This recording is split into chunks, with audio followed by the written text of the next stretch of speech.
Bonjour à tous, bonjour à toutes. Bienvenue au panel de lancement de notre étude, les filières de produits au cœur de l'autonomie alimentaire, analyse et propositions pour une politique bioalimentaire structurante. Donc, avant de débuter le panel, quelques informations sur le déroulement. Il y aura, après le panel, une période de questions, tant pour les gens dans la salle que pour ceux qui sont en virtuel. Pour les gens en virtuel, si vous regardez au bas de l'écran de l'événement en live, il y a un bouton écrit questions. Donc, c'est à cet endroit d'inscrire vos questions pour qu'on puisse les transmettre aux panélistes. Pour les personnes en présentiel, on vous invite à demeurer avec nous après l'événement. On pourra faire un peu de réseautage et on aura également la chance de déguster des bouchées qui ont été préparés sur mesure par l'Institut de tourisme et d'hôtellerie du Québec et qui mettent en vedette les cultures émergentes qui sont présentes dans notre étude. Finalement, à la fin de l'événement, on fera aussi le tirage du livre « Dévorer les légumineuses » de l'autrice Evelyne Auger, et c'est elle-même qui viendra remettre le livre au gagnant ou à la gagnante. Et si le gagnant ou la gagnante est en virtuel, on vous demandera votre adresse, on vous fera parvenir par la poste. Voilà. Donc, prochaine.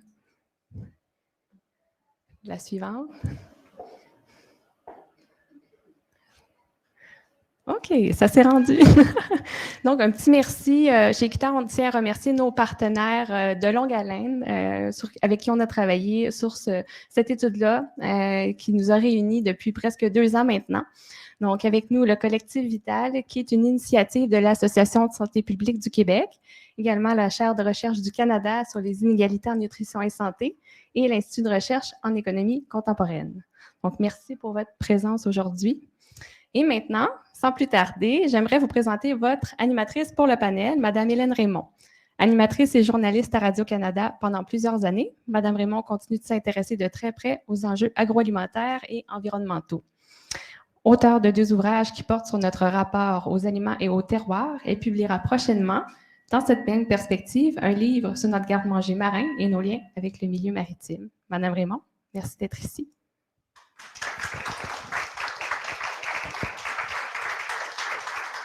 Bonjour, bonjour tout le monde. Bonjour aux personnes qui sont ici avec nous dans la salle et à celles qui sont à distance, qui vont pouvoir participer. Caroline l'a mentionné, donc vous pourrez commenter, poser des questions et il y aura une place pour vous, tous et toutes, à la toute fin de l'activité. La présentation à laquelle vous allez assister ce midi a été préparée minutieusement par les partenaires que vous avez devant vous. Je vais vous les présenter plus longuement dans quelques minutes. Alors, cette idée d'explorer le potentiel de développement de filières d'aliments sains, locaux et durables en soutien à notre autonomie alimentaire dans le but de nourrir le Québec est un projet constructif, structurant. C'est aussi un appel au développement régional. Vous le verrez. Donc, ce rapport de l'IREC, auquel on va faire référence de temps en temps, et toute la réflexion qui l'englobe, jette un regard éclairant sur le chemin parcouru depuis, disons, 50 ans, depuis l'industrialisation de notre alimentation et la multitude de signatures d'accords de commerce entre les États. Elle jette un regard sur les tendances du marché, sur les forces en présence.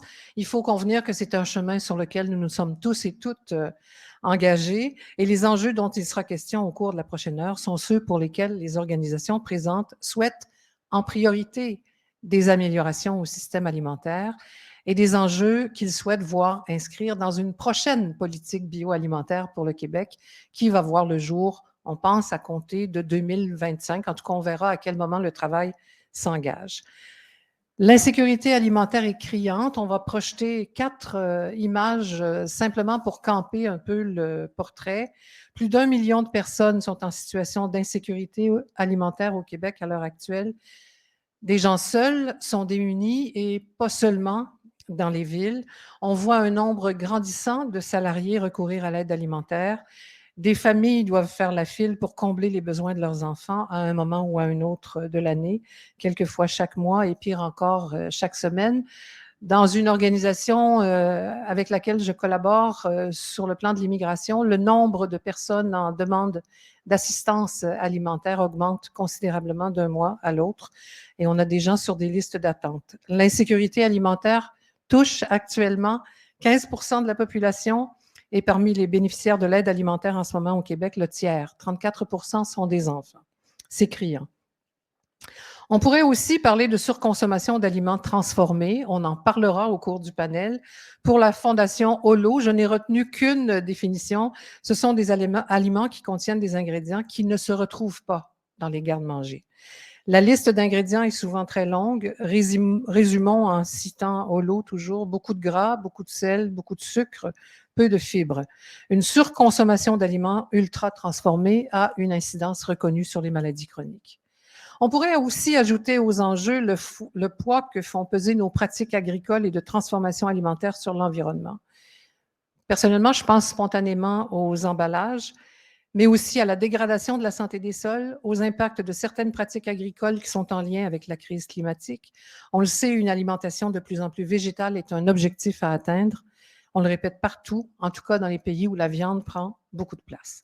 Vous avez donc une partie des pièces d'un casse-tête complexe, très complexe, mais riche de réflexion. Des pièces mises ensemble par les acteurs qui se trouvent près de moi et qui se sont demandé comment améliorer la situation nutritionnelle de la population, comment aller beaucoup plus loin dans la diversification des pratiques agricoles et l'atténuation des impacts environnementaux liés à nos façons de produire et de manger, comment surtout influencer les politiques futures qui voudraient tendre à une plus grande autonomie alimentaire pour le Québec et comment, je l'ai mentionné, agir sur la prochaine politique bioalimentaire. Les invités de ce panel, Colleen Thorpe, que plusieurs d'entre vous ici connaissez sûrement, directrice générale d'Équiterre. À ses côtés, François L'Italien, directeur adjoint de l'Institut de recherche en économie contemporaine. Malek Batal, titulaire de la chaire de recherche du Canada sur les inégalités en nutrition et santé. Et tout de suite à ma droite ici, Corinne Voyer, directrice du collectif Vital. Alors, si vous voulez, on va leur demander de camper leur action, de se présenter, de nous dire pour quelles raisons ils sont tous et toutes ici avec nous aujourd'hui. Colleen, d'abord, qu'est-ce qui a déclenché le travail de réflexion? Est-ce qu'il y a un élément déclencheur de tout ça? Il y a quelques éléments, donc beaucoup des conversations de couloir, même des conversations autour de la table, et de voir qu'il y a plusieurs experts ou plusieurs groupes qui travaillent dans leur spécialité en alimentation, mais on ne fait pas les liens. On a tous des angles morts. C'est la problématique dans laquelle on se trouve à l'échelle climatique, c'est d'essayer de pouvoir faire les liens entre nos spécialités. Et donc, on voyait bien que les liens entre la santé et l'environnement et même l'économie ne se faisaient pas sur le système alimentaire. Et à cela s'ajoutent des études récentes qui ont été faites, donc un rapport qui a été publié il y a quelques années qui s'appelle le Eat Lancet, qui disait que pour avoir une santé planétaire et une santé humaine, il fallait manger tel type d'aliments. Donc là, les liens se faisaient parce que, évidemment, si on a une mauvaise alimentation, il y a une répercussion sur la santé, mais aussi sur l'environnement. Donc, l'idée est venue qu'il fallait faire une étude plus pointue sur le Québec parce que le rapport Eat Lancet était fait à l'échelle mondiale. Donc, qu'est-ce que ça pouvait donner pour le Québec? François L'Italien de l'IREC, j'avais pourtant prévenu qu'on n'utiliserait pas les acronymes, de l'Institut québécois de recherche en économie contemporaine. Dans quelle mesure la COVID, dans quelle mesure les crises entraînées par les chocs survenus dans les chaînes d'approvisionnement, dans quelle mesure la guerre en Ukraine aussi, et on le voit, ça a encore des répercussions maintenant, hein? Ça continue de faire mal et de faire peur. Qu'est-ce que tout ça a quels sont les liens entre toutes ces situations et le rapport et le travail qu'on fait? Bien, ça montre que le système agroalimentaire québécois est inséré dans un univers de contraintes maintenant globalisé. Les commodités agroalimentaires, ce sont des commodités qui maintenant voyagent beaucoup dans le monde. Il y a une compétition extraordinairement féroce entre les producteurs, par exemple, maraîchers du Québec avec ceux du Mexique ou de la Californie. Autant ça procure aux consommateurs l'accès à beaucoup de commodités, beaucoup de denrées. En même temps, on constate, puis la COVID nous l'a rappelé, qu'on est exposé à des chocs. C'est un géant au pied d'argile. On a fait un pari qu'on aurait beaucoup à gagner dans la globalisation, mais en même temps, c'est une fragilisation accrue des chaînes d'approvisionnement. C'est une perte de souveraineté aussi des États qui veulent avoir une plus grande maîtrise de leur agriculture pour pouvoir l'orienter, lui donner des finalités ou des orientations qui soient conforme à leurs aspirations. Et je pense que ce n'est pas anodin que le gouvernement du Québec ait lancé le mot d'ordre autonomie alimentaire à un moment. En fait, ça ne s'est pas fait au moment où la COVID a été déclenchée. C'était un peu avant, mais ça a eu un effet, j'ai envie de dire, ça a eu une chambre d'écho avec la COVID.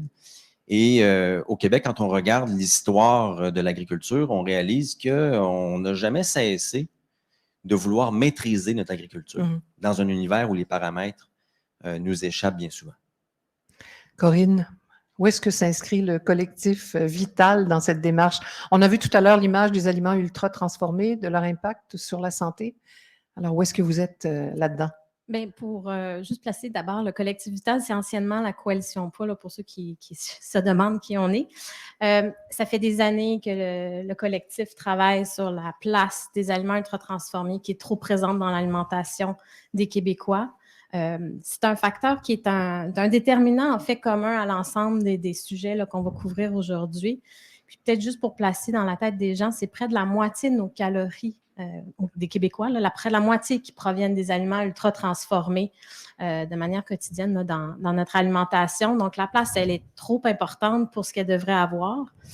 Et bien, en travaillant sur autant la perspective environnementale de ces produits-là, la perspective sociale, parce qu'il y a une perte de savoir culinaire puis de compétences qui vient avec cette surconsommation-là, bien, on vient répondre à différents enjeux sociaux, environnementaux et de santé. Donc, c'est ce qui a motivé, je dirais, le collectif Vital là, à travers. Oui, c'est la suite logique de votre action. Tout à fait. Oui. Bien, là, naturel. Naturel, effectivement. Malek Battal, vous travaillez à faire valoir l'importance de réduire les inégalités en matière de nutrition et de santé. C'est un autre aspect qui est vraiment fondamental. Vous œuvrez auprès des Premières Nations, vous travaillez à l'étranger également. Et cette vision d'ensemble, vous la véhiculez, vous la partagez largement. Oui, tout à fait. Puis vous aviez mentionné la question de sécurité alimentaire. On a mentionné un certain pourcentage. Je pense que vous avez mentionné 15% de la population. On a des études qui démontrent que 50% des immigrants récents sont en insécurité alimentaire, 48% des autochtones sur réserve sont en insécurité alimentaire. Donc, on a des problématiques de système alimentaire qui ne répondent pas aux besoins de la population. On a aussi des problématiques de santé importantes, ces problématiques, par exemple, le diabète, les autres maladies chroniques qui sont en lien direct avec l'alimentation. Et ce qu'on nous demande de manger, c'est-à-dire le guide alimentaire ou autre, ne correspond pas à ce qu'on voit sur le territoire comme production. Donc, il faut avoir une cohérence entre ce qu'on produit pour qu'on puisse avoir pour que le choix santé soit le choix facile et le choix le moins cher aussi dans cette situation de contraintes financières importantes. On voulait insister aujourd'hui sur le fait que c'est un choix de société, c'est une suite de décisions politiques qui doivent percoler sur le territoire. Oui, aux actions de terrain, mais la responsabilité, elle est d'abord gouvernementale, à votre avis? Moi, je pense que oui, parce qu'on demande toujours aux citoyens, à la personne de bien choisir les aliments, de bien se nourrir, etc., en ne tenant pas compte, en effet, de toutes les contraintes, et surtout financières actuellement. Et donc, ce n'est pas à la personne toute seule de faire ces choix-là avec le peu de flexibilité qu'ont les familles. Oui, actuellement. François? J'ajouterais les producteurs agricoles aussi, c'est-à-dire que les producteurs agricoles, ils font ce qu'on leur demande de faire. Quand on a assisté à partir des années 50, 60 à la Révolution verte, donc quand on a eu une politique basée sur la production alimentaire de masse, industrialisée, standardisée, les producteurs ont embarqué là-dedans. Maintenant, il s'agit de faire un virage qui est présenté notamment dans le rapport, mais qui ne date pas du rapport. Là. Ça fait longtemps qu'on dit qu'il y a un virage important à faire. Et ce n'est pas simplement aux producteurs. En fait, le poids de ce virage-là ne doit pas reposer sur les producteurs agricoles. C'est effectivement un choix de société.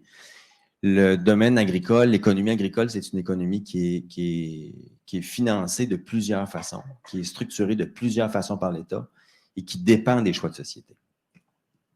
Corinne. J'ajouterais juste une petite chose aussi, c'est que présentement, notre système alimentaire comporte des contradictions qui fait en sorte que le consommateur se fait dire de manger sainement, mais dont les possibilités ne sont pas nécessairement au rendez-vous. Donc, il y a des failles actuellement qu'on doit régler. Oui, il y a un écart énorme entre le discours santé et ce qu'on trouve sur les tablettes. Oui, Malek? Et moi, j'aimerais rajouter que aussi notre vision de la santé, elle est encore en silo, parce que quand on parle de santé, on va parler de la santé des humains, mais la santé des sols, comme on l'a vu sur la photo, la santé des animaux qu'on élève, etc. Donc, parlons d'une seule santé et d'une santé commune qui va se refléter dans notre assiette, qui va se refléter dans notre environnement. Vous aviez parlé tantôt des emballages. Ben ça fait partie du système alimentaire aussi. Et c'est le système qui est prédominant. On parle de 50% des calories en moyenne, mais regardez les jeunes, les adolescents, ils consomment 60%, 65% de leurs calories d'aliments ultra transformés. Ça, c'est un problème parce que ces jeunes-là, ce sont des adultes de l'avenir. Et donc, avec les problématiques de maladies chroniques, on va probablement avoir une explosion de ces problèmes-là. Colline, on fait un bout de chemin là-dessus, puis on essaie d'englober l'idée de la crise climatique qui n'est pas réjouissante non plus, mais il faudrait peut-être savoir conjuguer crise alimentaire et crise environnementale pour être en mesure d'avoir cette vision globale de l'intervention. Le message qu'on aime amener chez Équiterre régulièrement, c'est qu'il faut être redoutablement efficace avec nos ressources. Ça, c'est les ressources énergétiques, mais c'est aussi les ressources de la terre, les ressources alimentaires. Et donc, le travail qu'on a fait met en évidence le gaspillage nutritionnel. L'industrie alimentaire va souvent parler du gaspillage qui se fait dans les foyers des gens. Je ne dis pas qu'il n'y en a pas sur la chaîne de production, mais en amont, si on regarde le gaspillage nutritionnel, c'est de prendre des aliments de la terre, de les ultra-transformer, de les emballer, et finalement, ils ne nous nourrissent pas, ils nous rendent malades et ils créent de la pollution. Donc, ce qu'on essaie de faire, c'est de recadrer ce virage essentiel d'être efficace avec nos ressources. Oui, alors on verra comment concrètement on peut mettre en place, entre autres, des filières structurantes. Malek, vous travaillez à l'étranger, on se garde bien d'importer des modèles, de faire du copier-coller, mais est-ce qu'il y a tout de même des endroits où vous trouvez de l'inspiration, des idées qui pourraient nous aider? Ce qui m'interpelle dans ce que je suis en train de faire actuellement dans 2 projets, l'un en Équateur et l'autre au Guatemala, où on travaille avec des producteurs en agroécologie, c'est qu'on s'attarde sur la santé des producteurs et des productrices eux-mêmes, ce qui est quelque chose qu'on ne fait pas habituellement. Quand on pense agriculture, on va penser aux consommateurs, on ne va pas penser aux producteurs.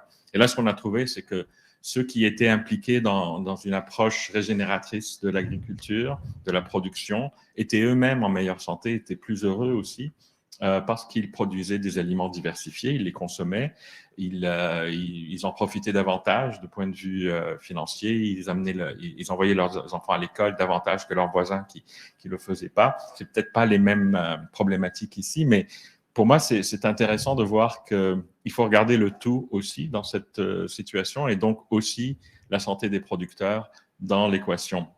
On sait très bien le rôle des pesticides dans les maladies métaboliques, notamment le diabète, le Parkinson, une autre. Donc, on sait que les producteurs aussi peuvent profiter d'un virage qui se ferait au niveau social, de cette prise de conscience collective de l'importance d'un virage en durabilité, notamment.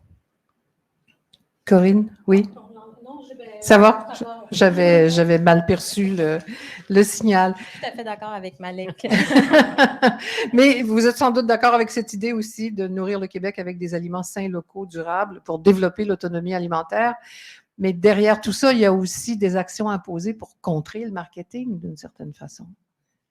Oui, bien, en fait, dans les travaux qu'on a faits, là, on a vu avec la pandémie qu'il y a eu une explosion, je dirais, de la promotion des aliments d'ici.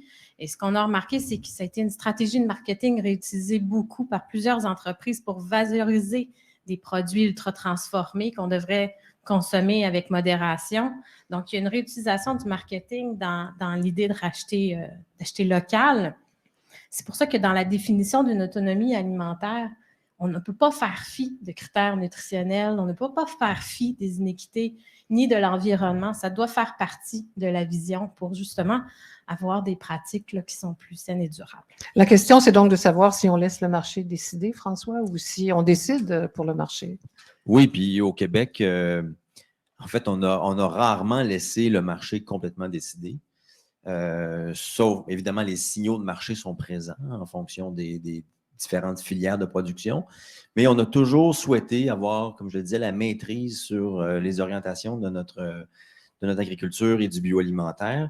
Puis je pense que maintenant, il y a une occasion inespérée qui se présente avec on va dire, le renouvellement du discours et éventuellement des politiques pour cette maîtrise-là autour du concept d'autonomie alimentaire qu'il va bien falloir étoffer, préciser pour sortir de la morale, dans le sens où il y a des choses, il y a des comportements qu'on souhaiterait voir se traduire chez les consommateurs, les intervenants, mais s'ils ne sont pas accompagnés de mesures structurelles et structurantes, ça va rester souvent des vœux pieux. Donc, il faut trouver des façons d'organiser la production, la transformation, la distribution et la consommation dans un sens qui va rencontrer les principes qu'on va donner à cette autonomie alimentaire. Alors, je vais lancer le chiffre qui circule, c'est que le taux d'autosuffisance alimentaire du Québec serait passé de 75 % à 35 % en 50 ans. Qu'est-ce qui s'est passé? Ben, la globalisation, en bonne partie, je dirais, le fait qu'on a déterritorialisé la production agricole. Comme je le disais, la production maraîchère qui fait quand même partie de notre alimentation quotidienne.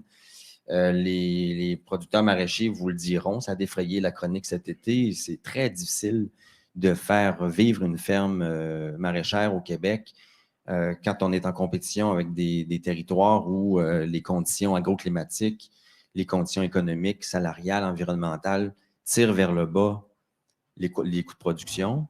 Ce qui fait qu'ici, les marges sont très minces, les marges de manœuvre sont très minces. Donc, on accote 2 étés de suite de pluie. Ouais. Puis je pense qu'avec le chaos climatique qui s'annonce, ça n'ira pas en stabilisation. Donc, la globalisation a certainement contribué, je pense, à une baisse de ce qu'on appelle l'autosuffisance alimentaire, qui est un indicateur parmi d'autres qu'on pourrait, dans le rapport qu'on lance aujourd'hui, on en traite pour dire c'est intéressant, l'autosuffisance alimentaire, mais ça a des limites. Ça pointe, disons, une direction de recherche. Donc, certainement la globalisation. L'autre chose aussi, c'est la montée en puissance des repas préparés qui importent beaucoup de produits qui passent un peu sous le radar, dont on ignore parfois la provenance.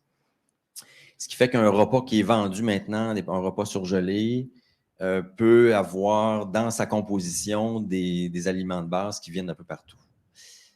Donc, ça peut aussi avoir contribué à la diminution de l'autosuffisance alimentaire. Oui. Et dire qu'un jour, on a rêvé que le Québec serait... Oui. Il y a eu cette politique qui s'appelait « Nourrir le Québec », signée Jean Garon, qui était ministre de l'Agriculture. Il y a un institut de recherche en agriculture qui porte son nom en ce moment. Mais Jean Garon, c'était sa vision.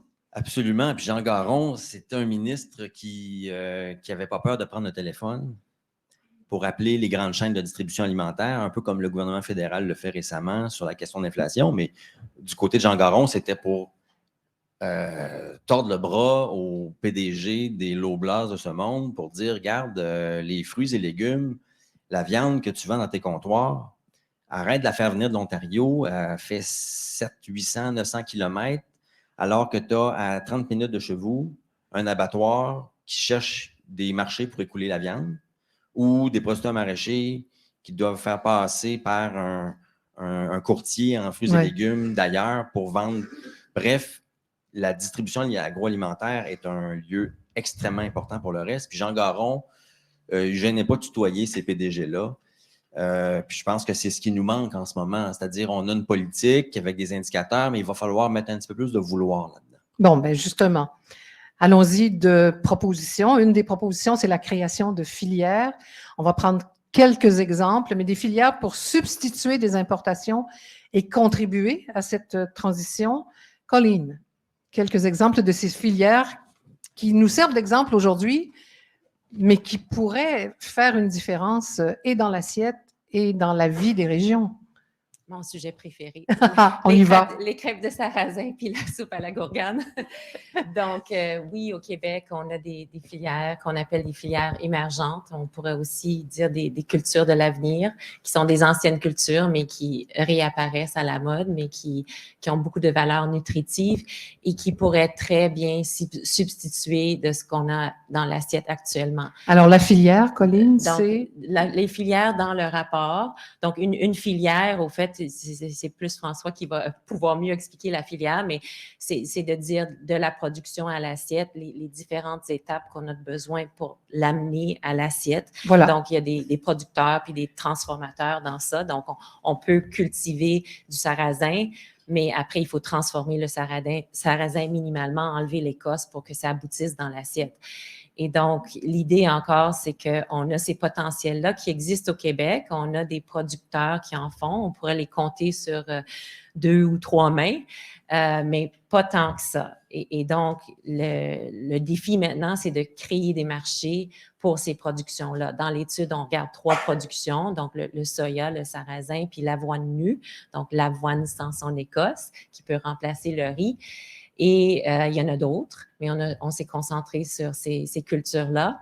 Et on se dit, ben, on ne peut pas dire aux producteurs, mettez ça dans vos champs, parce que s'il n'y a pas de marché, il ne va jamais le faire. Et la structure est telle qu'il y a des cultures qui sont beaucoup plus payantes, dont le soya et d'autres grains. Par contre, on croit que l'État peut créer des marchés et donc il pourrait éventuellement créer des marchés avec sa stratégie nationale d'achat d'aliments du Québec en amenant ces produits-là davantage dans les institutions. Ouais.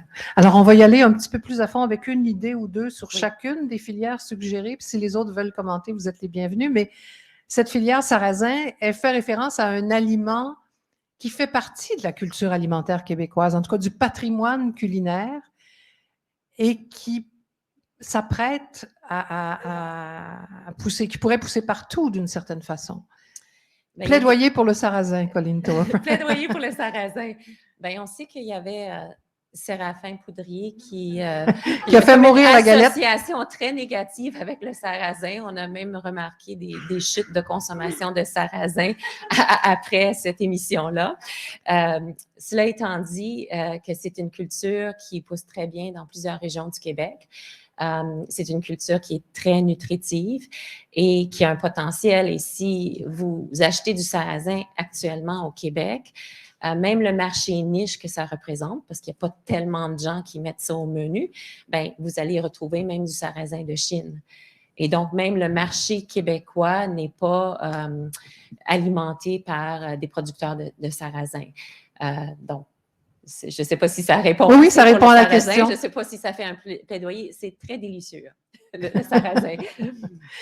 Soya, IP, ce n'est pas n'importe quel soya. En tout cas, l'idée de la filière, c'est un soya d'identité préservée qui est déjà cultivé sur le territoire, mais qui est exporté. Tout à fait. Donc, les champs de soya qu'on voit sont principalement destinés à la consommation animale. Le soya IP pour la consommation humaine est beaucoup exporté au Japon et en Asie, et donc très prisé parce qu'il y a une grande qualité qui se produit au Québec. C'est souvent le soya biologique. Et donc, il n'y a pas une adéquation, encore une fois, avec le marché. Et développer une filière, ça veut dire exactement ça, faire en sorte que les produits qui poussent dans les champs vont aussi aboutir dans les tablettes. Et donc, le soya IP, si vous achetez encore dans une épicerie, vous allez voir que ça vient souvent du Japon. C'est possible que ça soit un produit québécois qui est revenu via le Japon au Québec. Et l'avoine nue? François, peut-être? Ah ben François, tu voulais ajouter quelque chose pour le j'allais soya, dire comme les oursins, là, mais c'est parce que dans une autre vie, je suis dans un collectif sur les produits de la mer. Fait que c'est un peu le même genre de Oui, ça se promène. Donc, ça part et ça revient trop souvent. Soya IP, oui, mais avoine nue? Donc, avoine nue, c'est une culture. Il y a beaucoup de gens qui ne connaissent pas l'avoine nue parce qu'on ne le retrouve pas dans beaucoup de supermarchés encore. Quaker Oats ne produit pas de l'avoine nue. Quaker Oats a tout l'équipement pour décortiquer l'avoine puis enlever la housse pour que ça soit plus digeste, alors que l'avoine nue, c'est le résultat d'un croisement, de plusieurs croisements qui ont été faits et qui donnent un produit encore nutritif qui pourrait très bien substituer le riz. Mais encore, les montants qui sont produits actuellement sont assez petits parce que les producteurs n'osent pas s'aventurer parce que ce n'est pas encore très rentable puis ils ne sont pas assurés d'avoir ce marché-là. Et Corinne, il y a des possibilités avec des propositions comme celle-là d'aller vers une filière d'aliments moins transformés. On est dans... Bien, en fait, c'est que pour faire de la place à ces filières de culture émergente-là, il va falloir aussi réduire la place des filières d'aliments ultra transformés. Donc, ce qui est intéressant de l'étude de l'IREC, c'est aussi qu'il y a eu de l'Institut de recherche en économie contemporaine, pour ne pas prendre d'acronyme. Ils ont regardé 3 produits ultra transformés qu'on retrouve beaucoup dans l'assiette des Québécois. Donc, les croustilles, les chips, que tout le monde a pratiquement dans son panier d'épicerie à chaque semaine. Je pense que c'est 90 % des Québécois qui ont un sac d'épicerie à chaque semaine. On a regardé les pizzas surgelées et les yogourts. Petit bémol sur les yogourts, il y a des yogourts qui sont de bonne qualité nutritive, mais je vous dirais que la plupart des yogourts qu'on retrouve maintenant aujourd'hui sont loin de la définition du yogourt. Vous me permettez une statistique? Augmentation de 575 % du marché entre 1990 et 2015. Alors, c'est pas pour rien que ça prend beaucoup de place dans les supermarchés, les yogourts. Une belle explosion, mais il y a quand même une petite décroissance là, par rapport aux produits dans les dernières années, mais ça reste quand même un aliment encore très populaire dans notre alimentation. Donc, ces filières-là, ce qui est intéressant, bien là, c'est qu'il va falloir qu'on réduise un peu leur attractivité et c'est là où on change les règles du jeu, n'est-ce pas, François? Donc, François pourra compléter au besoin, mais ça va être intéressant donc d'augmenter l'offre de produits qui sont moins transformés. Donc, on améliore la qualité nutritive là, de certains aliments, parce qu'on s'entend qu'ils ne disparaîtront pas tous, là, mais il faut aussi cesser d'encourager de financer des filières d'aliments ultra transformés qui apportent absolument aucun bénéfice à la santé, qui nuisent à la planète, puis comme Corinne le disait, qui sont essentiellement du gaspillage nutritionnel. Donc, il y a des éléments aussi qui sont sortis dans l'étude auxquels sont intéressants. François en a parlé rapidement au niveau de la traçabilité. Donc, il y a des aliments qui s'affichent québécois, des aliments ultra transformés, préparés, là, comme les pizzas surgelées, où ça devient difficile de voir jusqu'où vraiment les ingrédients qui font partie de cet aliment-là sont vraiment d'ici. Il y a des failles actuellement, donc il va falloir qu'on revoie les règles d'étiquetage à cet effet-là. Et je pense que c'est tout. Et point. Donc, ce qu'on veut, c'est de favoriser des filières d'aliments. Oui, alors qu'on favorise des filières, mais qu'on réfléchisse à la place qu'occupent certaines filières actuelles pour essayer d'atténuer leur impact sur le marché. Exact. Et leur espace en supermarché, quand on parle de croustilles et de pizzas surgelées et de yogourt, c'est assez saisissant. Puis on peut penser au financement. Il n'y a peut-être pas de logique de financer ce type de filière-là, puis ça pourrait devenir un levier, en fait, de dire c'est conditionnel à une transformation plus saine et durable de tout aliments. Malek et François, peut-être, puisque Corinne vous a interpellé. Je vais juste rappeler que nous, ce groupe-là, on avait pris une position l'année dernière quand le gouvernement a appuyé une filière d'aliments ultra transformés en donnant des fonds à la production de croustilles, de chips. Donc, le gouvernement peut aller dans cette direction-là. Ça, c'est un contre-exemple. Et le bon exemple serait de favoriser les autres filières que nous avons mentionnées. Mm-hmm. Donc, on pourrait se mettre à l'abri des lobbies d'une certaine façon, Malek. Oui, c'est ce qu'on devrait faire, en fait. Moi, je pense souvent au guide alimentaire qui s'est protégé des lobbies. Et donc, on a eu un guide alimentaire en 2019 qui est exceptionnel. Et il est cité mondialement comme étant protégé des lobbies et des intérêts privés. Et donc, on devrait faire ça pour toutes les facettes de notre système alimentaire, pour que cette façon de voir notre système se reflète dans nos positions de production, de commercialisation, de transformation des aliments. Alors, François? Je préciserai 2 choses. La première, c'est que tant qu'à avoir une politique bioalimentaire qui vise à structurer le système agroalimentaire et bioalimentaire, ben, il vaut mieux avoir le maximum d'impact sur les effets d'une subvention ou d'un financement ou d'un prêt. Donc, nous, dans le rapport et dans une lettre qu'on a publiée au printemps dernier, une lettre ouverte qui était sur le même thème, on disait, tant qu'à avoir une politique bioalimentaire qui vise l'autonomie alimentaire, rendons-la intelligente pour éviter que, effectivement, des cas comme un financement à PepsiCo au nom à l'usine de production de chips, au nom d'autonomie alimentaire, suscitent minimalement des questions. Pas nécessairement d'accord, mais au moins que ça puisse soulever des questions. C'est la première précision.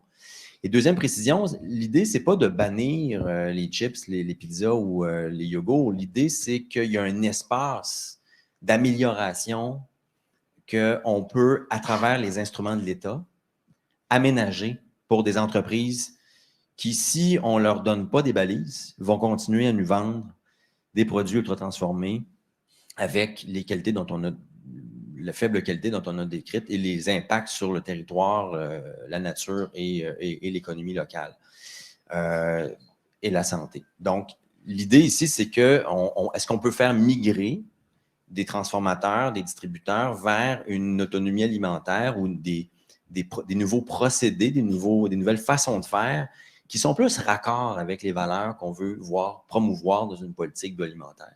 L'idée, c'est pas de dire, là, on va moraliser tout le monde puis il ne doit plus manger. C'est pas ça. On est capable, on le fait avec plein de choses, on est capable de faire déplacer l'aiguille sur l'alimentation avec des critères qui font que tout le monde, finalement, peut y gagner. Je le dirais comme ça. Oui. Corinne, un rôle accru pour Aliments du Québec. Comment est-ce qu'on situe Aliments du Québec dans une perspective nouvelle? Bien, en fait, ce qu'il faut, depuis tantôt, dans notre vision d'autonomie alimentaire, un élément qui manque énormément, c'est le critère nutritionnel. Donc là, en ce moment, on a des leviers incroyables au Québec avec la stratégie d'alimentation, stratégie nationale d'achat d'aliments québécois. C'est super parce que là, on rentre dans nos institutions publiques des valeurs, puis on valorise la promotion des aliments d'ici. Mais là, ce qui manque, puis ce qui arrive en contradiction un peu, c'est que dans les hôpitaux, qui est une institution publique, puis dans les écoles, il y a des politiques alimentaires en ce moment pour promouvoir une saine alimentation. Et puis là, on ne veut pas avoir une contradiction entre deux valeurs. Au contraire, on veut que ça communique ensemble, que ça se complémente. Mais la stratégie, pour l'instant, il y a un manque à gagner au niveau des critères nutritionnels. Puis ça doit faire partie de cette vision-là si on veut être cohérent puis avoir vraiment avoir une autonomie alimentaire là, qui respecte la vision. Je me répète, là, mais bref, il faut que les aliments soient sains aussi. Ce n'est pas juste de valoriser des aliments d'ici avec présentement, en plus, il y a des enjeux là, de traçabilité qui doivent être corrigés. Donc, c'est ce que moi, Un mot supplémentaire, François, sur la traçabilité, puis on va aller à Colline pour explorer le potentiel, justement. Avec la stratégie nationale d'achat d'aliments québécois, là, on commence à être en voiture. C'est-à-dire que ce que Colline présente... Oui, c'est vrai. À vélo. En autobus. C'est que là, on commence à réfléchir vraiment pour faire lever de terre des filières si on est en mesure de regrouper l'achat. Parce que dans tout ce qui tombe dans le périmètre du gouvernement, il y en a beaucoup, là, des cafétérias, des cantines. Je veux dire, le gouvernement gère des hôpitaux. C'est énorme. C'est énorme. Donc, si on est en mesure, puis la stratégie nationale d'achat des aliments vise ça, puis là, l'idée, c'est de partir de ça, pas commencer à dire c'est tout de la chenoute, puis c'est tout du pétrole, puis bon. Donc, c'est pas ça. On part de ça. Puis là, on accroît la capacité de cette stratégie-là d'avoir un effet de levier sur les filières. Parce que bien souvent, puis Colline a bien fait de le dire, on met l'accent un peu trop sur la production. Sans penser au lendemain. Tu sais, une fois que tu t'installes sur une terre, tu te mets en production, OK, là, la prochaine étape, c'est de vendre ce que tu as produit. Mm-hmm. Si tu n'as personne, tu trouves ça long, le téléphone qui ne sonne pas, là, s'il n'y a personne qui t'appelle. Fait que c'est important, en simultané, d'avoir une réflexion et, j'ai envie de dire, des actions pour la commercialisation de ce que tu vas produire. Fait que si on est, et c'est l'objectif du rapport, si on est en mesure de faire lever en simultané la production dans les filières émergentes, en couplant la production avec la stratégie nationale d'achat d'aliments du Québec et de ramasser tout ce beau monde-là autour d'une même table, c'est en train de se faire, mais il va falloir un petit coup de plus ou que ça commence à être intéressant. Mais on fait quoi, François, avec l'arrimage forcé entre la demande d'une grande institution et la production locale qui peine quelquefois à répondre à cette demande-là? et des agriculteurs qui ont besoin de garanties avant de s'engager pour 2 ans, 3 ans, 4 ans, 5 ans et transformer leur production. Absolument. Et c'est là l'intérêt de faire un achat, d'avoir un regroupement de ceux qui veulent approvisionner les cuisines, les cantines, et de vouloir avoir ce que n'importe quel acheteur en gros exige, c'est-à-dire une garantie de standardisation, de volume, de régularité. Et sur cette base-là, ben, il y a des projets de production qui peuvent aller faire des emprunts auprès des banques parce qu'ils ont un papier qui dit, ben là, je suis prêt à acheter tant de tonnes de sarrasin sur 10 ans. Ça devient bougrement intéressant pour une institution financière de prêter. Là, je ne dis pas que après ça, c'est facile. Il y a d'autres difficultés, mais c'est comme ça qu'on va avancer. Vous voyez, plutôt que de prendre le truc de façon abstraite, il faudrait non, on va y aller de manière structurée, méthodique, avec les instruments qu'on a, puis il faut que l'État fasse pas juste, mettre sur pied des affaires, puis après ça, partir, là, il faut qu'il continue à exercer son rôle de meneur. Puis il y a du monde qui veulent tirer dans le même sens. Oui, ben en tout cas, parmi ceux qui veulent tirer dans le même sens, il y a Équiterre qui a mis depuis 20 ans et plus une série de programmes en place. Bon, les fermiers de famille, les CPE bio, j'y vais rapidement, mais il y a eu aussi des initiatives pour que tout ça percole jusque dans les établissements de santé, les établissements scolaires. Est-ce que tout ça, c'est le résultat de l'action d'Équiterre et comment, après avoir entendu ce que dit François, comment on va plus loin? Quel est le vrai potentiel, à votre avis? Donc, on est un maillon avec plusieurs acteurs, dont même dans la salle. C'est sûr qu'au début, Équiterre a beaucoup travaillé sur le volet maraîcher, les légumes, et donc il y a eu les premiers projets d'amener l'alimentation locale dans les CPE, dans les hôpitaux. Puis finalement, ça aboutit avec la SNAC, l'acronyme pour lequel on a tous, on l'a tous, vous devez le savoir maintenant, mais l'idée maintenant, c'est d'amener les grandes cultures dans la SNAC.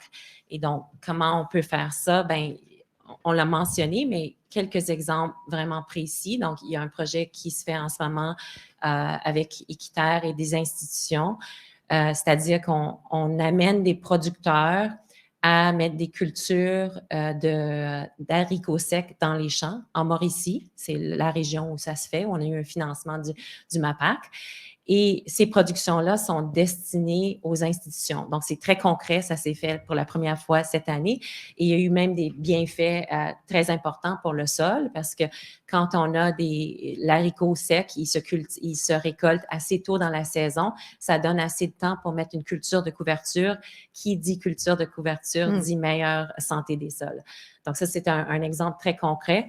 Un autre exemple qu'on est en train de quantifier en ce moment, puis il y a eu des abeilles qui ont fait des recherches chez nous pour essayer de dire c'est quoi le potentiel de ce marché-là dans les écoles, dans les CPE, dans les institutions. Et là, on a des chiffres qu'on va sous peu présenter au MAPAC pour dire il y a un réel potentiel, voici ce que ça représente. Il y a plusieurs groupes en ce moment qui travaillent sur un programme national d'alimentation scolaire dans les écoles.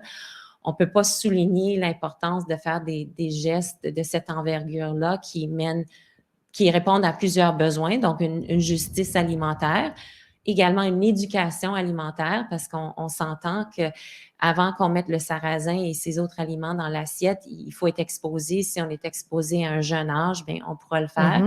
Et donc, si le gouvernement décide de le faire, et soit dit en passant, le Canada est le seul pays du G7 qui n'a pas de programme de cette nature-là. Donc, si on avait cette vision sociétale, ben là, on aurait un marché pour ces cultures de l'avenir. Alors, on parle d'un programme universel de saine alimentation, Corinne, c'est ça? À l'école. À l'école, oui. À l'école. Puis présentement, on a quand même plein d'assises actuelles. Là. Il y a la politique cadre pour un virage santé à l'école qui est en révision aussi pour s'assurer que les écoles continuent à valoriser une saine alimentation puis qui englobe des aspects de littératie alimentaire.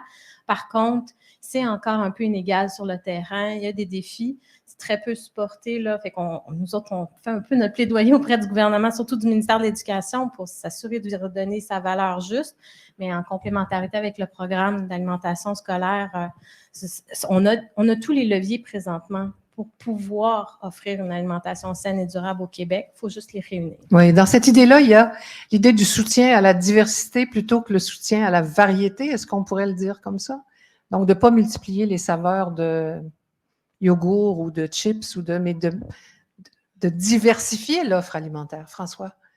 Oui, puis c'est déjà amorcé dans la mesure où on voit depuis les années 2000 qu'il y a une diversification de l'offre alimentaire. Les chiffres le montrent, là, les Québécois sont à peu près comme le reste de l'Occident, c'est-à-dire on est prêt à dépenser un peu plus pour des produits dont on connaît l'origine, de meilleure qualité.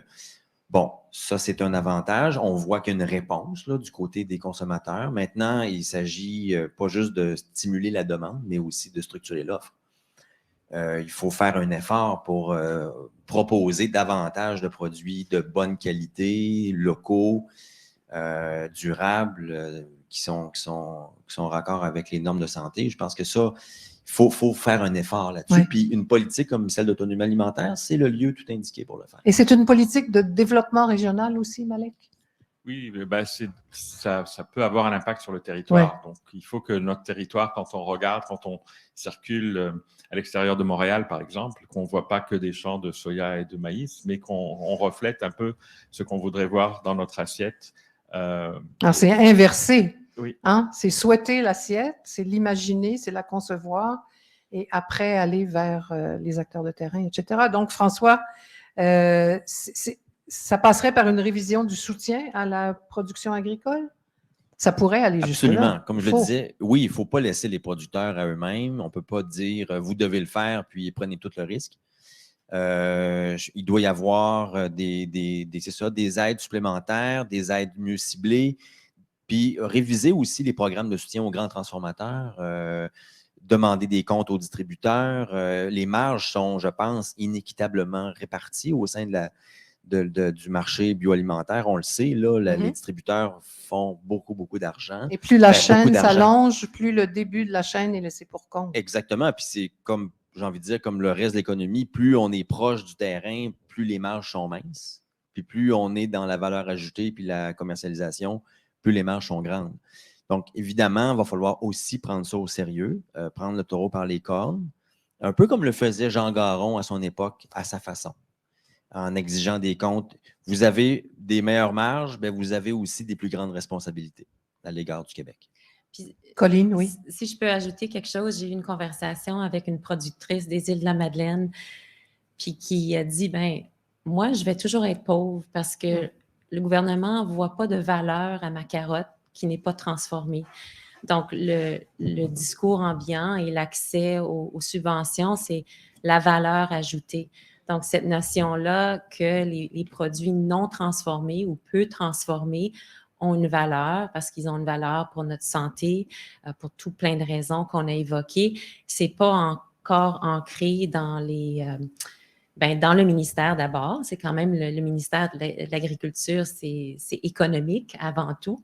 Et donc, il faut ancrer cette notion-là que les aliments qui nous nourrissent sont peu transformés et ils ont une valeur. Peut-être pas une valeur ajoutée, mais ils ont une autre valeur. Il faut mettre un prix sur cette valeur-là parce que ça a trop des grandes répercussions et d'externalités dans les autres départements. Oui, Malek? Ben, ce dont on parle depuis le début, c'est que tout se fait en silo, on a l'impression, et qu'il faudrait prendre les choses en commun. Et ce serait aussi le cas pour le gouvernement avec les ministères, donc ministère de la Santé, qui s'intéresse à la santé de la population, qui s'intéresse aussi à la production et vice-versa, et qu'on travaille ensemble pour dire on ne peut pas simplement investir dans du tertiaire en santé, dans les hôpitaux, etc., et ne pas donner à la prévention toute sa valeur. Et la prévention, pour les problèmes auxquels on fait face de plus en plus, c'est surtout l'alimentation. C'est d'abord ça. Quand on parle de diabète, de maladies chroniques, autres comme les maladies cardiovasculaires, c'est d'abord l'alimentation et l'activité physique, mais aussi l'alimentation en premier. Et là, on ne voit pas le lien. On ne voit pas le lien au niveau étatique. On ne voit pas le lien dans les programmes.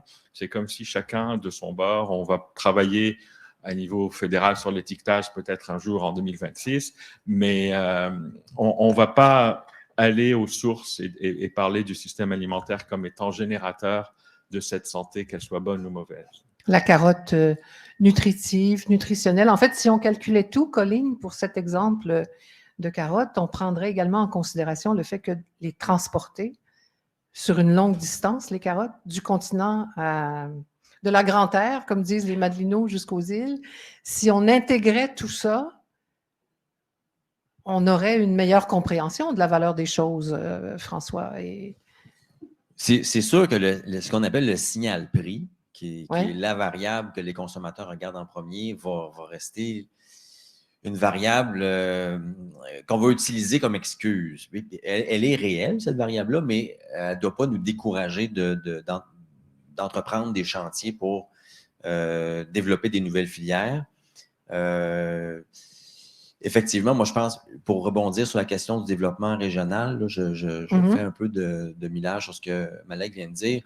Le développement des filières émergentes en région, c'est des vecteurs de développement social et économique. Une ferme, 2 fermes, 3 fermes dans un village de plus fait la différence sur la vitalité des communautés. Puis ce qu'on voit de plus en plus, c'est une consolidation des établissements, des fermes, qui est accélérée par un laisser-faire, disons un laisser-faire, par des pressions au laisser-faire par rapport au soutien à la relève, à la maîtrise du foncier agricole. On voit l'emballement du prix des terres. Qui a aussi un effet de dévitalisation des rangs et des villages. Exactement. Puis là, on voit, c'est ça, des grands acteurs qui débarquent au printemps avec leur machinerie, leurs intrants, leurs semences, qui restent là 2 semaines, leur main-d'œuvre étrangère, travailleurs étrangers temporaires. Ça a été quand même bien documenté. Ils reviennent une fois pendant l'été pour désherber, faire des traitements, puis ils reviennent à la fin de l'année, à la fin de l'été pour récolter. Puis merci, bonsoir. Le village n'a pas plus de gens qui utilisent des services de la coiffeuse ou qui vont acheter leurs intrants à la coop locale. Fait que ça aussi, ça fait partie de l'autonomie alimentaire et agricole. C'est notre modèle. On l'a conçu pour qu'il permette à la fois une pérennité des établissements, des exploitations, et à la fois qu'il y ait un maximum de retombées structurantes sur le milieu. Il ne faut jamais l'oublier, ça, parce qu'on voit d'autres juridictions, je pense notamment à la Saskatchewan, je pense à certains États du nord-ouest américain, où ils ont fait d'autres choix. Une agriculture de capital, très intensif en technologie, un rang, une entreprise. Ah oui. Pas un fermier, pas une entreprise qui a une armée de tracteurs. Puis il n'y a plus d'école depuis les années 80. On n'a qu'à circuler dans certains rangs en Saskatchewan, puis on le voit. Le fait que notre modèle, c'est ça, on est les Gaulois d'Amérique là-dessus. Il faut donner un tour de vis supplémentaire pour le renforcer. Il y a une consultation en cours sur la loi de la protection des activités du territoire agricole. Je pense que c'est une occasion supplémentaire de coupler tout ça ensemble, puis de donner une impulsion pour le 21e siècle, là, qui est déjà bien engagé. Qu'est-ce qu'on se donne comme outil supplémentaire pour faire pour aller encore plus loin? Colline? Oui, je voulais ajouter la notion que la valeur, telle qu'exprimée par François, est holistique et on regarde plusieurs facteurs. Quand on revient à la distance qu'on calcule du lieu de production au lieu où on va consommer, ça nous joue des tours parce qu'on devient dans une logique comptable de gaz à effet de serre. Et si on analyse de cette façon-là, on va dire, bien, finalement, l'impact n'est pas si grand. Puis on a beaucoup vécu ça dans les années antérieures. On nous posait toujours la question, mais finalement, l'impact du transport n'est pas si grand dans l'équation. Et donc, c'est pas plus mal d'avoir des choses qui sont produites au bout du monde. Et cette logique-là est encore très, très présente parce que c'est une logique comptable qui exclut beaucoup des éléments de ruralité ou des autres éléments positifs. D'où l'importance de la vision holistique. Alors, qu'est-ce que tout ça va devenir à partir de maintenant? Et là, je rappelle aux gens qui sont et dans la salle et avec nous virtuellement que c'est le moment de poser vos questions. Alors, Caroline va se promener avec un micro. Pendant ce temps-là, pendant que ça s'installe, Colline, qu'est-ce que ça devient? Déjà, c'est lancé. La couverture médiatique est commencée. Oui. Mais c'est ça, c'est pas un discours facile à amener parce que ça peut être vite la distorsion, puis on est dans une société où les positions sont clivantes et puis on a un vocabulaire du tout ou rien. Donc, non, on n'essaie pas de bannir les chips ou enlever le fun. Il va encore y avoir des chips, mais il faut quand même venir dans la nuance et puis regarder tous les éléments de cette étude-là. Nous, comment on va le faire atterrir chez Quitaire, c'est en poursuivant nos projets d'essayer littéralement de créer des marchés ou de stimuler un peu les marchés et aussi de stimuler l'imagination des gens qui travaillent au MAPAC en disant que c'est une avenue réelle. Corinne, la vision du collectif Vital pour l'avenir? Bien, nous, c'est de continuer à réduire la place des aliments ultra transformés. Donc là, on a des leviers intéressants pour pouvoir donner la place à d'autres aliments. Donc, ça va rester la mission pour quelques années encore, j'imagine. Oui. Malek? À la chaire, on fait partie de l'Université de Montréal. On a une initiative qui s'appelle Une seule santé, où on veut penser à la santé de manière holistique, en pensant à toutes les dimensions. Et je pense que les systèmes alimentaires sont au cœur de cette façon de penser les choses. Et je pense qu'on va continuer dans cette direction. François? On est un institut de recherche en économie et on a de l'économie, je pense que Colline l'a bien résumé, une approche intégrée, holistique, où on considère à la fois les facteurs qu'on va appeler sectoriels, c'est-à-dire la performance des entreprises, la viabilité d'exploitation, mais aussi les effets sur les communautés, la vitalité des territoires. Et cette étude-là est une pierre de plus dans notre programme de travail. On est sur d'autres champs, par exemple les petits abattoirs, les abattoirs de proximité, parce que les filières d'élevage au Québec, c'est très important, aussi bien pour l'alimentation que pour le développement local. Donc, nous, on va continuer à explorer et éventuellement à alimenter le débat sur l'autonomie alimentaire du Québec. Caroline Lapierre. Est-ce qu'il y a des questions dans la salle? Sinon, on peut casser la glace avec une question en ligne. Donc, j'ai Ayitra Akpapouma qui demande, en fait, c'est 2 questions complémentaires. On a parlé tantôt du sarrasin. Parlez-vous du sarrasin vert ou le sarrasin noir ou les deux? Le sarrasin vert a des rendements stables, mais pas de marché élevé au Québec, alors que le sarrasin noir est prisé, mais avec des rendements moins stables. Et la question complémentaire, et si vous pensez au sarrasin vert, quelle est votre stratégie pour éduquer les consommateurs à utiliser ce sarrasin-là, donc le sarrasin vert? Là, on va voir les limites d'une directrice générale versus une experte. Donc, Caroline, je vais te relancer un petit peu parce que c'est des questions pointues, puis j'ai pas ces réponses-là. OK, parfait. En fait, les différentes filières qu'on a à l'étude, c'était seulement des exemples pour illustrer que parfois, il y a un manque d'arrimage entre ce qu'on produit et ce qu'on consomme. Et que si on veut faire des changements au niveau de la production alimentaire, il faut s'assurer aussi qu'on trouve des consommateurs. Donc, au-delà du est-ce que c'est le sarrasin noir ou le sarrasin vert, pour un producteur, le sarrasin vert est plus intéressant. Le problème, c'est que peut-être c'est pas celui-là qu'on veut manger. Et c'est là où on parlait de l'approche un peu par filière. C'est là où le gouvernement peut s'impliquer et aider à structurer cette filière-là et qui inclut d'aller parler aux consommateurs. On voit beaucoup de publicité à la télévision pour les pubs de lait. On le sait, c'est les meilleurs dans le temps des fêtes. On voit beaucoup de publicité sur le porc présentement parce que, c'est une filière qui est en difficulté. Mais pourquoi on ne voit pas plus de publicité sur ces cultures végétales-là, ces grandes cultures qui sont méconnues, qu'on voudrait revoir davantage dans notre assiette? Et par extension, éventuellement, davantage dans nos champs. Donc, à M. Akpapouma, je dirais, pour le sarrasin vert, comme pour les autres cultures émergentes, ça serait de renseigner les consommateurs, puis aussi de leur donner le goût de découvrir ces aliments-là. Tantôt, d'ailleurs, les bouchers vont servir à ça. Oui. Oui, allez-y. Il y a un micro tout près de vous, Caroline. Donc, c'est une question un peu plus du point de vue du consommateur, un peu terre à terre. Donc, je me demande quelles seraient, selon vous, les pistes concrètes pour encadrer la consommation d'aliments ultra transformés, mais surtout de rendre accessible, attrayant les aliments de base qui sont sains dans notre société qui s'accélère, puis le fait qu'on cuisine de moins en moins. Comment on fait pour amener les consommateurs à embarquer là-dedans? Je peux commencer en brisant la glace. Il y a différentes stratégies. Ça dépend de ce qu'on attaque aussi comme type de produit. Une réponse facile, par exemple, au niveau des boissons sucrées, une manière de réduire sa consommation qui est bien démontrée, c'est d'amener une taxation sur le produit. Donc, on pourrait penser à des leviers similaires par rapport aux chips ou d'autres produits qu'on voudrait moins voir dans notre assiette. C'est pas juste l'idée de taxer nécessairement. Là. Il y a d'autres politiques ou règles qui peuvent être revues pour encourager le transformateur le producteur, en tout cas, toute la filière de transformation a amélioré son produit. Tantôt, on parlait, par exemple, de financer avec des conditions.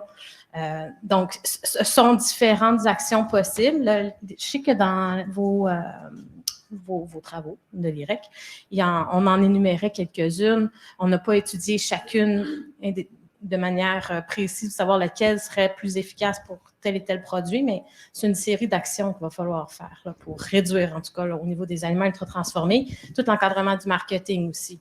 Puis, est-ce qu'on ramène les cours d'économie familiale à l'école? Ça serait peut-être une bonne idée. Là-dessus, le rapport est un peu loin pour moi. Je me souviens plus exactement. Vous lirez le rapport. Il est excellent. Il est excellent. Moi, j'irais plutôt du côté de comment rendre plus accessibles ces produits-là. C'est certain qu'on ne se comptera pas de menterie pour que ça puisse rentrer dans l'assiette de tout un chacun dans un repas de semaine. Il faut que ça passe par les grandes bannières. Donc, il faut que ça passe par des grands distributeurs. Tu sais, il y a une différence entre un repas du samedi soir avec son chum ou sa blonde, où là, on va dans des épiceries fines, des fois, on commande notre viande, puis on est prêt à payer plus cher. Je pense que ça, c'est un volet de l'accessibilité, mais c'est un volet qui est assez limité. L'idée, c'est de progressivement prendre des produits de filières émergentes puis de les amener de plus en plus vers une production et une consommation de masse. Ça passe par les grands distributeurs. Et là, les grands distributeurs, eux, c'est quoi la logique? Bien, évidemment, c'est le volume, la stabilité puis la régularité. Comment partir la pompe pour répondre à ces trois critères-là? Bien, c'est là que la stratégie nationale d'achat d'aliments du Québec est essentielle parce que c'est ce qui peut permettre de relever le niveau de production pour éventuellement déborder le marché de l'approvisionnement public.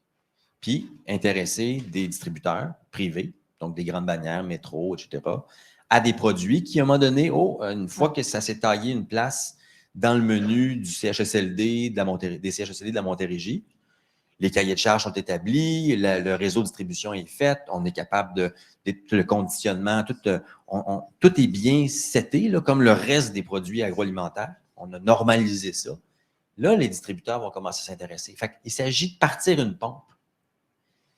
C'est pour ça que je dis, le consommateur aussi, si on laisse tout seul, on va continuer à entretenir une consommation de niche du vendredi soir, du samedi soir, puis c'est évidemment les gens plus fortunés qui vont avoir accès à ces produits-là. Si on est plus sérieux, on veut que ça soit plus largement répandu, plus largement consommé. Le chemin que je viens de décrire me semble en ce moment le plus réaliste.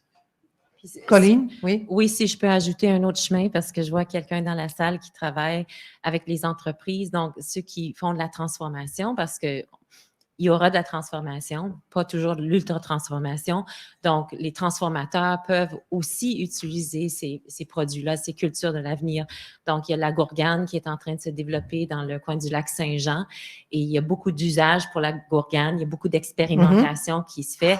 Donc, si on est capable de convaincre des grandes entreprises qui achètent ces aliments-là, ça s'appelle développer la filière. Ouais. Puis, je mentionnerais que quand on a choisi le mot filière, on s'est dit, les gens vont peut-être pas comprendre c'est quoi une filière. Puis après, j'ai dit, les gens comprennent vraiment ce que c'est une filière parce qu'on lit toujours sur la filière de la batterie. À tous les jours dans le journal, on nous dit à quel point il faut développer la filière de la batterie. Et donc, on voudrait que la même intensité et énergie se fasse pour développer la filière des cultures de l'avenir. Oui, merci. Madame dans la salle avec le veston, oui? Oui, dans le fond, c'est une question de Stéphanie Roy, chez Arribec, dans le fond, qui a un centre de grains spécialisé en haricots secs, qui est un des partenaires de notre projet haricots. Donc, Stéphanie. Bonjour tout le monde. En fait, c'est plus un état des faits, un constat, parce qu'on travaille avec Équiterre, nous, on est, juste rapidement, on n'est pas producteurs, mais on fait affaire avec une quarantaine de producteurs, bon an, mal an, à travers le Québec pour la production de haricots secs. Ça fait maintenant 35 ans qu'on est principalement, en fait, dans les premières années à l'exportation seulement, mais depuis quelques années, de plus en plus sur le marché local. Donc, on touche d'un côté à la production. Il y a des grands défis. Clairement que nos producteurs sont oubliés. La PGQ n'est pas ajustée, les assurances ne sont pas ajustées. Plein d'éléments qui fait que cette production-là, qui est bonne pour la terre, qui est bonne pour notre santé, qui est bonne pour le portefeuille, présentement est en décroissance. Donc, on a déjà eu beaucoup plus d'ancrage et on a de l'autre côté des projets magnifiques avec les institutions pour la consommation, le consommateur qui en veut. Alors, il y a une équation qui est en train de se produire et là, on a encore beaucoup d'exports, on a encore du jeu pour nourrir le Québec avec ce qu'on fait, mais il ne faut surtout pas voir cette production-là baisser. Donc, des initiatives comme les vôtres, il faut les poursuivre. Nous, on est disponible, on parle aux producteurs, on parle aux consommateurs. Le consommateur, il faut le tenir informé, il faut le former. On a des ateliers avec des CPE où on leur donne des trucs, comment gérer un 10 kilos d'haricots, parce qu'au quotidien, ils sont habitués de prendre des cannes, puis de les ouvrir, puis de les fournir. Donc, ça fonctionne. Les institutions sont hyper intéressées. Là, même nous, on rencontre un défi. On vend, nous, aux grands distributeurs. On n'est pas sur les tablettes, mais là, les gens veulent nos produits sur les tablettes. Donc là, c'est à nous de réviser peut-être notre stratégie puis de parler avec les distributeurs, mais il y a quelque chose à faire, ça fonctionne. Mais il ne faut pas oublier, si on veut les vendre, il faut les produire. Les producteurs, c'est la base. S'il n'y a pas de production, il n'y aura rien sur les tablettes. Oui, il ne faut pas oublier non plus ce que vous dites, c'est qu'il y a une situation fragile en ce moment. Et il y a un petit drapeau qui est levé pour que les choses s'améliorent, clairement. Merci. Une réaction? Caroline, est-ce qu'il y a d'autres interventions virtuelles? En ligne, Non? oui. En ligne? Tout à fait. Une dernière et peut-être dans la salle. Oui, monsieur, vous pourrez vous approcher du micro, s'il vous plaît. OK. Alors, ce sera les deux dernières. Caroline, d'abord, s'il te plaît. OK. Pendant que monsieur s'en vient. OK, parfait, merci. Donc, Charles-Antoine Légaré demandait pourquoi on n'a pas analysé des chaînes de valeur bien établies au Québec. Pommes, brocolis, carottes, une longue énumération, et oignons, légumineuses, pommes de terre, chanvre bleu, etc., etc. Donc, pourquoi on a choisi ces filières-là? En fait, on a décidé ça d'un commun accord pour mettre l'accent sur ce qui était émergent, parce qu'on juge, pour toutes sortes de raisons, que ce sont des filières qui ont besoin d'appui. Je ne dis pas que les filières conventionnelles n'en ont pas besoin, mais souvent, les filières conventionnelles sont mieux documentées, sont mieux connues. Elles ont aussi besoin de soutien, ça c'est absolument clair, mais nous, on voulait mettre en évidence le personnage secondaire dans l'histoire, celui qui porte l'échelle 30 secondes dans le film, puis qui a besoin de faire autre chose qu'un caméo. C'est ça. Puis que, dans le fond, on ne peut pas faire passer ces petites productions qui, en ce moment, ont des échelles très artisanales. On peut leur faire connaître un saut qualitatif en les mettant sous le projecteur. Et ça n'exclut pas le reste dans une politique globale. C'est exactement ça. Là. Ouais. Puis avec les moyens qu'on avait, on aurait tout fait, là. Mais... On voulait aussi mettre l'accent sur des végétaux protéinés. Donc, c'est un enjeu. Il faut changer la consommation de protéines animales dans l'assiette, amener plus de fibres aussi. Donc, on essaie de se concentrer sur des cultures qui amenaient ça. Monsieur. Oui, je trouve ça dommage que le successeur de Jean Garon ne soit pas ici. Ça aurait été éclairant pour lui. Ma question, c'est, il y a quelques années, je suis tombé sur un papier du New York Times qui parlait de la schizophrénie qui règne aux États-Unis. Je ne parle pas des campagnes politiques, là, mais d'une main, on disait aux gens de mieux s'alimenter et de l'autre, on subventionnait les grandes cultures qui alimentent la transformation. Donc, ce n'est pas nécessairement à cause des économies d'échelle que le signal prix fait en sorte que les consommateurs vont se tourner vers les aliments ultra transformés, mais c'est parce que l'État subventionne cette industrie-là. Est-ce que c'est la même chose au Québec? Puis comment on fait pour se sortir de ce labyrinthe? Merci.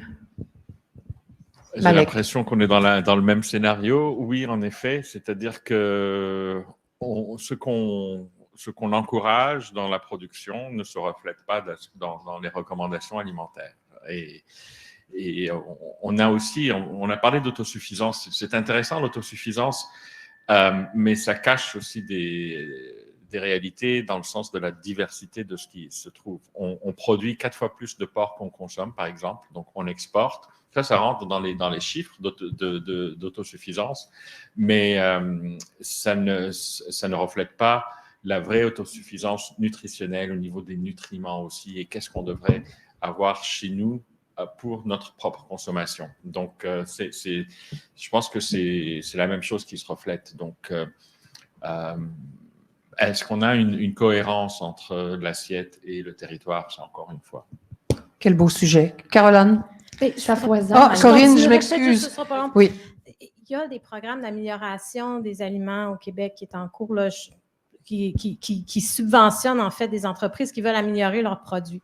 Malheureusement, encore une fois, les subventions et les critères qui sont émis pour favoriser des aliments qui sont plus sains, tu sais, améliorer de la crème glacée ou des biscuits, je ne pense pas que c'est ça qu'on recherche vraiment.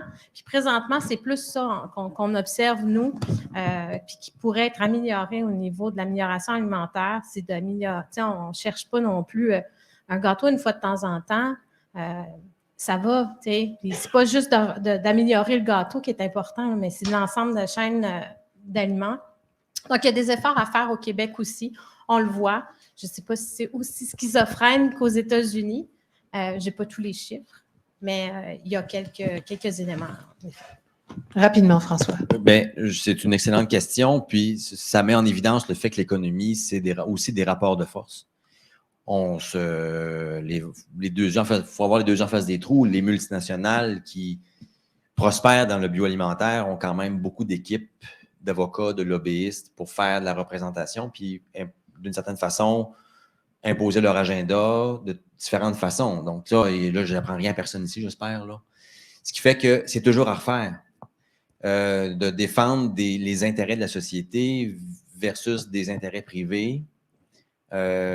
C'est constamment à refaire. Puis là, je pense que vous dites on n'a pas le successeur de Jean Garon dans la salle, mais on a l'avantage d'avoir quelqu'un qui a décidé de lancer un mot. Peut-être que ça y est sorti de la bouche puis qu'il réalise que la pâte à dents est sortie du tube puis il est trop tard. Mais l'autonomie alimentaire, c'est une pogne pour la société dans le débat et le combat que vous évoquez. C'est-à-dire qu'on a une pogne dans les politiques publiques, dans les débats, pour pouvoir au moins réfléchir et agir collectivement pour combattre cette schizophrénie-là.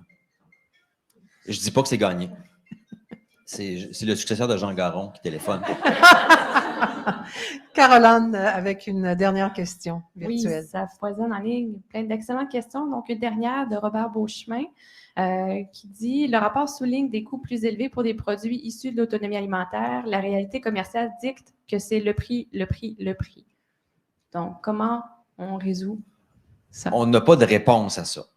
C'est un fait que une tomate produite au Mexique coûte moins cher, y compris que les frais de transport, y compris les frais de conditionnement, qu'une tomate, même avec une production où on a coupé tout, ça coûte encore moins cher. L'ail chinois fait la moitié du globe en bateau, il coûte moins cher que l'ail québécois. Donc ça, c'est sûr que ça va augmenter les prix du panier moyen. Et j'ai envie de dire que donc, c'est un enjeu de répartition de la richesse. Donc, il faut que cette question-là soit abordée en simultané par l'État, par le biais de la redistribution de la richesse, pour éviter que ce soit un facteur aggravant des inégalités sociales. L'autre chose, il se pourrait qu'avec l'inflation croissante, qui, selon certains économistes, certains collègues, pensent que c'est là pour un bout de temps, aggravée par les changements climatiques, aggravée par un retour à un certain protectionnisme national, qui n'est pas toujours mauvais. Ça se pourrait que les prix, notamment à cause du pétrole, le prix du gaz, vous savez, augmente. Puis comme faire la moitié de la planète à une gousse d'ail, c'est essentiellement parce que les coûts du carburant sont faibles. Le jour où le coût du carburant va commencer à être vraiment contre-économique, anti-économique, bien là, ça se pourrait que notre production ici, qui coûte cher en ce moment, commence à être compétitive par rapport à l'ail chinois. Donc, en ce moment, ça nous apparaît scandaleux, avec raison. Il faut aborder ce débat-là de front, mais il faut se dire qu'à moyen terme, il se pourrait que notre production, même là où les marges sont les plus faibles, commence à devenir compétitive. Et on sera prêt à ce moment-là. On n'a pas le temps d'y revenir là, parce qu'on achève, mais l'exemple de l'ail est véritablement intéressant. On l'avait fouillé beaucoup à la radio à l'époque et la production locale était en pleine expansion et on voit la place que ça prend aujourd'hui. Alors, il reste à étendre ça davantage, à permettre à tout le monde d'en profiter, puis d'en profiter longtemps parce que ça dure, hein, véritablement. Alors moi, je voudrais inviter Evelyne Auger à me rejoindre ici à l'avant pour le tirage de son livre. Je vous dis à vous qui êtes dans la salle et aux personnes qui sont avec nous virtuellement que vous allez bientôt recevoir un courriel de remerciement qui va inclure le lien vers l'enregistrement du panel, ainsi que tous les liens pour accéder aux documents de l'étude. Pour les gens qui sont dans la salle, il y a des bouchées qui ont été préparées par l'ITHQ à partir de sarrasin, de soya et d'avoine nue du Québec.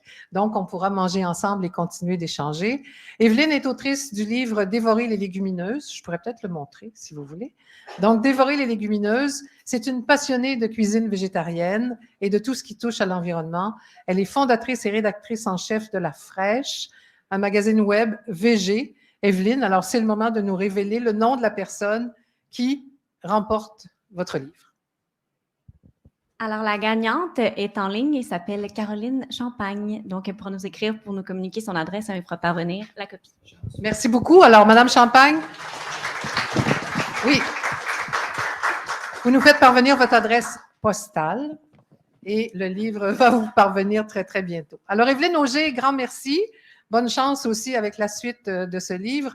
Merci à Colin Thorpe d'Équiterre, François l'Italien de l'Institut de recherche en économie contemporaine, Corinne Voyer du collectif Vital et Malek Battal de la chaire de recherche du Canada sur les inégalités en nutrition et santé.